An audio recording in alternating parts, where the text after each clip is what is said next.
Mēs atrodamies Latvijas Evaņģēliskās Luteriskās baznīcas Liepājas Lutera draudzē. Draudze ir dibināta 1901. gadā.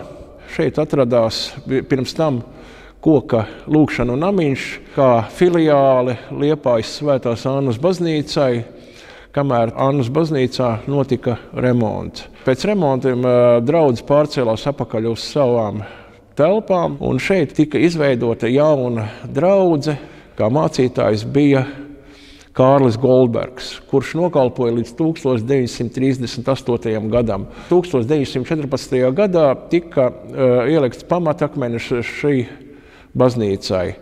Celtniecība ievilkās 20 gadus, un vēl joprojām baznīca nav pabeigta, nav tornis līdz galam uzbūvēts, un arī vēl daži tādi arī iekšdarbi, kas nav veikti. Mums netālu esošajā drāžu fabrikā tika atliekts zvans uzstādīts.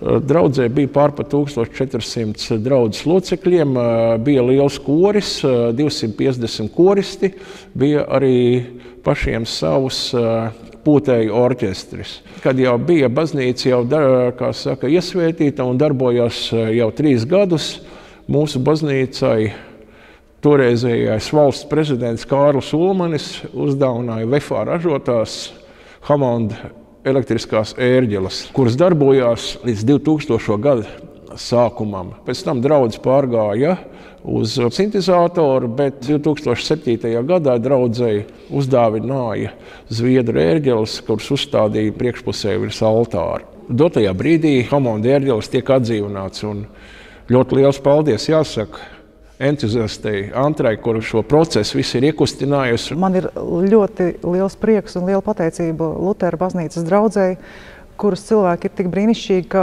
ir vienmēr klāt un palīdz ar katru nepieciešamību, kas mums varētu rasties. Sākot ar apkuru un apsildīšanu, gan arī ar dažādu detaļu sagādi, kuras procesā vienkārši nevarēja paredzēt, ka tāds būs nepieciešams un kuras mēs šeit varējām veikalos iegādāties.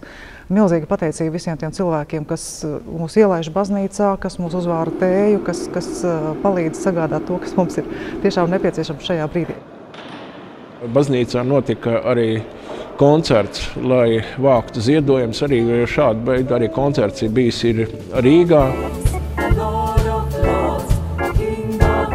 Dotajā brīdī, kad mēs esam šeit baznīcā, ir atbraucis meistars no Nīderlandes, kurš arī veic šo remontu. Vēl pietrūks naudu, ja ir kādam iespēja ziedot. Konta numurs ir, uz kuru var ziedot, vai arī mums arī baznīcā ir speciāla ziedošanas urnas, kur ir arī pierakstīts klāt un kur var arī iemest tāpatās anonīma naudu. Ir doma, kad vasaras sākumā, kad arī draudzei ir ierakstā gadskārta, kad taisni arī šīs atjaunotās Hammond ērģeles varēs iesvētīt un turpināt viņus arī lietot.